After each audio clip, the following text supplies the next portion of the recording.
नाज़रीन अस्सलाम वालेकुम। आज के इस व्लॉग का आगाज मुनीर न्याजी के एक मशहूर ज़माना शेर से कि एक और दरिया का सामना था मुनीर मुझको, मैं एक दरिया के पार उतरा तो मैंने देखा। इमरान खान साहब को अब एक और दरिया का सामना है कल से। दुनिया टीवी के एक मशहूर एंकर पर्सन कामरान शाहिद साहब वो एक नया करप्शन का स्कैंडल लेकर आए हैं। अभी इमरान खान साहब जो कि घड़ी चोरी के का हिसाब दे रहे थे या उसको डिफेंड करने की, वो और उनकी सोशल मीडिया टीम और उनके रातबखोर जो मीडिया के अंदर बैठे हुए हैं वो मिलके उसको एक भोंडे तरीके से डिफेंड करने की कोशिश कर रहे थे। या इमरान खान साहब खुद आगे कह रहे थे कि मेरी घड़ी मेरी मर्जी। हालांकि जो घड़ी होती है, पहले मैं आपको एक घड़ी की बात बता दूं, आगे चलता हूं वो उस स्कैंडल की तरफ। 6 अरब वाले जो घड़ी तोहफे आज से पहले भी लोग लेके गए हैं, इससे पहले भी लोग तोहफे लेके गए तोशाखाना में। देखिए एक कानून है, उस रूल के मुताबिक आप उतना परसेंट पे करके आप उसको लेके जा सकते हैं, लेकिन आपने उन तोहफों को ले जाके किसी ने आज तक मार्केट में बेच के पैसा नहीं बनाया है, किसी ने बेचा नहीं है। इमरान खान को एक तोहफा मिला एक दोस्त मुल्क की तरफ से, और वो जो घड़ी मिली थी, अब आप सबको पता होगा, वो तो किस्सा पुराना हो चुका है कि वो कस्टमाइज्ड घड़ी थी। वो मतलब कि उस दुनिया में उस कंपनी ने बनाई ही सिर्फ 2 घड़ियां थी उस तरह की। एक घड़ी जो तोहफा दिया जिसने, उसने अपने पास रखी और एक इसको दी, और इसने वो आके वापस उसी मुल्क की करीब एक यूएई में आके एक मार्केट में बेच दी। अब जब जिसको उसने बेची वो जब गया उसकी मार्केट का उस घड़ी का पता लगवाने कि हाँ जी इसकी असल में इसकी वर्थ कितनी है और ये क्या ओरिजिनल है, तो जिन्होंने बनाई थी उन्होंने कहा भाई ये घड़ी तुमने कहाँ से लाई है। उसने कहा जी मेरे पास तो पाकिस्तान से बिकने आई है। तो फिर उन्होंने बताया ये तो हमने सिर्फ 2 पीस इसके बनाए थे और इसका तो कोई तीसरा, इसकी तो कॉपी है ही नहीं पूरी दुनिया में। तो फिर उन्होंने वापस जब जिन्होंने बनवाई थी शाही फैमिली को, रॉयल फैमिली को सऊदी अरब में कॉल किया कि भाई आपने तो हमसे ये घड़ी बनवाई थी, 2 ही पीसेस थी, तो एक घड़ी हमारे पास बिकने पहुंच चुकी है। तो फिर उन्होंने ज़रा उन लोगों ने कहा कि अच्छा ठीक है आप घड़ी वो वाली ख़रीद लें। और ये बाद में ये खबर फिर पाकिस्तान में पहुंची। ये तो इमरान खान की गवर्नमेंट के दौरान ही ब्रेक हो चुकी थी, लेकिन इस पर ज़्यादा लोग बात नहीं कर रहे थे। अब जबकि वो गए हैं और फिर तोशाखाना की डिटेल निकली है तो इस पर प्रॉपर बात हुई है। पहले तो पीटीआई वाले डिनाई कर रहे थे, इस पर बात ही नहीं कर रहे थे। तो वो घड़ी का अभी मामला चल रहा था और उस पर अभी जैसे आपको पता है वो उसका ख़रीदार भी जाली निकल आया था। तो वो अभी मामला ख़त्म भी नहीं हुआ था कि कल कामरान शायद एक नई स्टोरी लेकर आए हैं।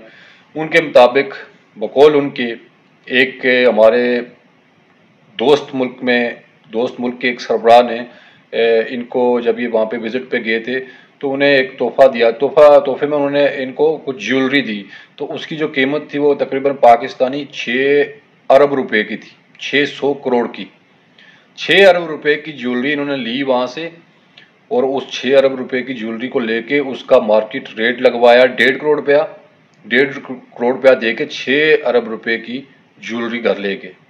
अब वो उन्होंने कहाँ पे बेची, उसको बेच के उन्होंने उसकी पेमेंट को कहाँ पे रखा, ये अब बांध बांध की बोलियां लोग बोल रहे हैं। कुछ लोग तो कह रहे हैं कि जो इमरान खान ने अपनी बेटी को आज तक ऑन नहीं किया है, इमरान खान उसको इसीलिए ऑन नहीं कर रहा है। वहाँ दूसरे उन कंट्रीज़ में, अमेरिका में, वहाँ पे उसने उनको अपनी बेटी को ऑन किया हुआ है, लेकिन पाकिस्तान में नहीं कर रहा है। तो उसकी एक वजह यह भी हो सकती है कि ये जो सारा काला धन इसने ख़रीदा है ये मेरे ख्याल में उधर उसके भी किसी अकाउंट में ट्रांसफ़र हो रहा है। क्योंकि एक इंकशाफ ये भी हुआ था कि इमरान खान की बेटी के अकाउंट में भी बहुत बड़ी अमाउंट में डॉलर्स ट्रांसफ़र होने का इंकशाफ हुआ था इसकी गवर्नमेंट के दौरान।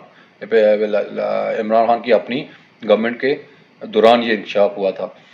अब जो 600 अरब की कहानी है, 600 करोड़ की कहानी है, इसको तो उसने रिवील कर दिया और इस पर अभी काम होगा। और ये भी इतलात हैं कि कामरान शायद को बहुत बड़ी रकम भी ऑफ़र की गई है कि इस स्टोरी को रोक दो, लेकिन ज़ाहिर है वो कामरान शायद तो रोकने वाला नहीं है जिस तरह का वो आदमी है। और अगर उसने रोक भी दिया तो जो स्टोरी जिन्होंने कामरान शायद को दी है वो कल किसी और को भी दे देंगे, वो स्टोरी भी रिवील होने वो मार्केट में आ ही जाएगी। अब रुकती नहीं वो, इस तरह की स्टोरीज़, इस तरह के स्कैंडल्स वो आप छुपा नहीं सकते, कुछ भी कर लें। तो अब लगता है कि इमरान खान साहब के जो खिलाफ है ना वो घेरा तंग होता जा रहा है। अभी तो करप्शन के असल केसेस खुलने हैं।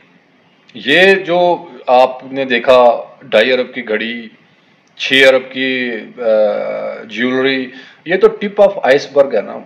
ये तो कुछ भी नहीं है। वो जो करप्शन उन्होंने की है, जो लूटमार उन्होंने की है इस खजाने से, ये उसका मतलब कि ये वो एक छोटा सा ट्रेलर है। अभी तो इसके वो कहानियां सामने आनी है जो जितने में लाहौर, मुल्तान, फैसलाबाद, रावलपिंडी की मेट्रो चली थी, उन तमाम की आप कीमत को एक तरफ करें और अकेली जो पेशावर बीआरटी इन्होंने चलाई है उसकी कीमत उससे ज़्यादा है। तो उसमें से अभी जो करप्शन और कमीशन निकलना है, अभी तो इन्होंने जो कहा छोटे मोटे प्रोजेक्ट जो किए थे, प्रोजेक्ट तो क्या किए थे, उन पर से इन्होंने दिहाड़ियाँ ही लगाई हैं। अभी तो बिलियन ट्री सुनामी का हिसाब होना है इनसे। अभी तो मालूम जब्बा करप्शन, ये रिंग रोड स्कैंडल, अभी तो बहुत चीज़ें खुलनी हैं। अभी तो बहुत चीज़ें खुलनी हैं। ये तो समझ लें कि एक वो चीज़ें हैं जो कि इन्होंने आके तोशाखाना से उसकी डॉक्यूमेंट्स वगैरह निकालें तो उनको वहाँ से इसके प्रूफ्स मिले। अभी तो इनकी करप्शन की कहानियां आप सुनेंगे तो आप भूल जाएंगे, वो जिन पे 20-20 साल से आप करप्शन के इल्ज़ाम लगाते रहे और फुल पावर के साथ आप प्राइम मिनिस्टर भी रहे। इससे पहले मुशर्रफ साहब भी ढूंढते रहे, आप उन पे तो एक धेले की करप्शन ना ढूंढ सके। लेकिन ये भाई साहब ने 4 साल गवर्नमेंट किया और 4 साल के बाद इनके आप करतूत देखें कि कहाँ पे 6 अरब के सोना लेके जा रहा है, कहीं पे 2.5 अरब की घड़ियाँ लेके बेच रहा है। तो ये जो सारी कहानियां ना, ये जो घेरा इमरान खान साहब के खिलाफ तंग होता जा रहा है, इसको आप आने वाले दिनों में मजीद तंग होता देखेंगे। ये मजीद तंग होता देखेंगे। मुझे लगता है इनका आजकल कोई जो किस्मत की देवी इन पे मेहरबान नहीं है या इनसे नाराज है। अभी तो ये स्कैंडल आ रहे हैं, साथ में वो ट्विटर की जो एडमिनिस्ट्रेशन है उसने भी इनके खिलाफ साजिश कर दी है। और जो उसके ट्विटर के मुताबिक इमरान खान के जो 1 करोड़ 80-70 लाख फॉलोअर्स हैं, उसमें से 1 करोड़ 12 लाख फॉलोअर्स फेक जाली फॉलोअर्स हैं। ये है जी इनका सोशल मीडिया पे इनकी वो जो पॉपुलैरिटी है, जिसको ये पॉपुलैरिटी का एक गुब्बारा इन्होंने बनाया होता है फेक, जिसको कि मैं पहले दिन से कहता हूँ ये फेक है, ये है उसकी हकीकत।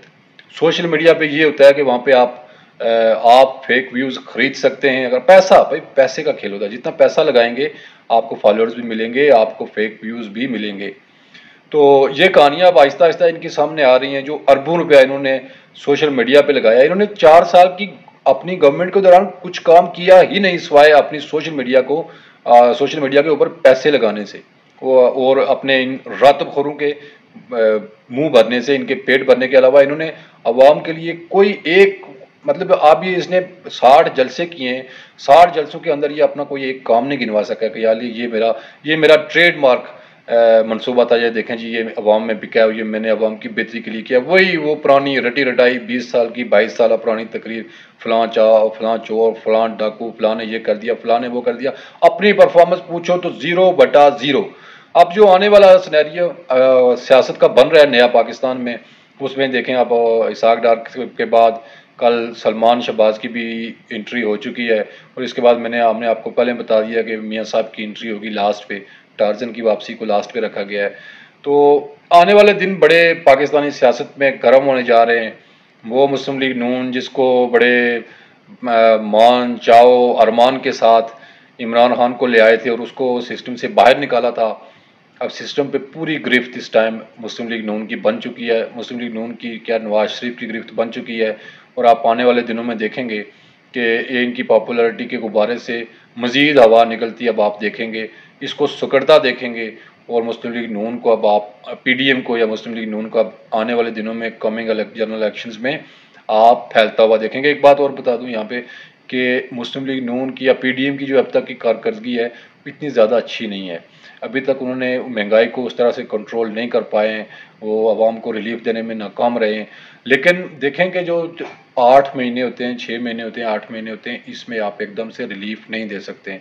लोग भी इनसे नाराज़ हैं, लेकिन वो लोग जो नाराज़ हैं उसका ये हरगिज़ मतलब नहीं है कि वो नाराज़ इनसे होके तो इस सारी चीज़ का हल जो है ना उसका सोल्यूशन वो इमरान खान को समझते हैं, ऐसा बिल्कुल भी नहीं है। लोग अभी भी ट्रस्ट करते हैं नवाज शरीफ के ऊपर। आप कमिंग इलेक्शन में देखेंगे कोई जो मर्जी कहे, अब वोट पड़ेंगे, इस्टेब्लिशमेंट न्यूट्रल रही तो आप देखेंगे कि लोग ट्रस्ट करेंगे इनके ऊपर। हाँ, वो कुछ वोट बैंक इनका श्रिंक होगा, कुछ कम ऊपर होगा, लेकिन जो कमिंग गवर्नमेंट इन वेटिंग है ना नेक्स्ट, वो भी पीएमएलएन ही है। आने वाला वक्त उनका है और हमारी दुआ है कि जो भी आए पाकिस्तान के लिए अच्छा हो, आके पाकिस्तान के लिए काम करे, ये घड़ियाँ ही ना बेचता रहे, ये तोहफे में मिलने वाली ज्वेलरी ही ना बेचता रहे। अब देखें जिसको इतना बड़ा तोहफा मिला है इतनी ज़्यादा कीमत का, तो उसने शायद उसके रिटर्न में भी कुछ दिया होगा ना। देखें एक बात खुल के बात नहीं कर सकते हैं, लेकिन एक बात आपको यहाँ छोटी सी बताता चलूँ कि किसी का बाज़-औक़ात किसी का राइज़ किसी का फ़ॉल होता है, किसी का ज़वाल किसी का उरूज होता है, ये एक दूसरे के साथ कनेक्टेड होते हैं। अगर इसका उरूज होगा तो फिर डेफिनेटली उस दूसरे का ज़वाल स्टार्ट होगा। तो अब आप देख लें कि क्या पता जो कराची का उरूज है वो शायद इधर उधर किसका ज़वाल बन रहा है। कराची अगर शहर ऊपर जाएगा तो कौन सा शहर नीचे जाएगा, अगर ग्वादर ऊपर जाएगा तो ग्वादर के मुकाबले में जो नुकसान होगा वो किसको होगा। तो आप यहाँ से अंदाज़ा लगा लें कि ये इस तरह के जो लोग होते हैं ना, जो छोटी छोटी चीज़ों पे बिक जाते हैं, उनको कोई भी इस्तेमाल कर सकता है अपने इंटरेस्ट के लिए। वो दूसरे लोगों का उनका राइट है कि वो अपने नेशनल इंटरेस्ट में कुछ भी करें, अपने नेशनल इंटरेस्ट को सेव करें। इसी तरह हमारे भी कुछ नेशनल इंटरेस्ट हैं और हमें भी अल्लाह ताला इस तरह के हुक्मरान दे जो कि हमारे नेशनल इंटरेस्ट को चंद टकों के ऊपर कुर्बान ना करें। आज के लिए इतना ही, मिलते हैं फिर किसी नई वीडियो में नए व्लॉग के साथ। अपना ढेर सारा ख्याल और दुआओं में याद रखिएगा। चैनल को सब्सक्राइब और लाइक ज़रूर कीजिएगा। अल्लाह हाफिज़।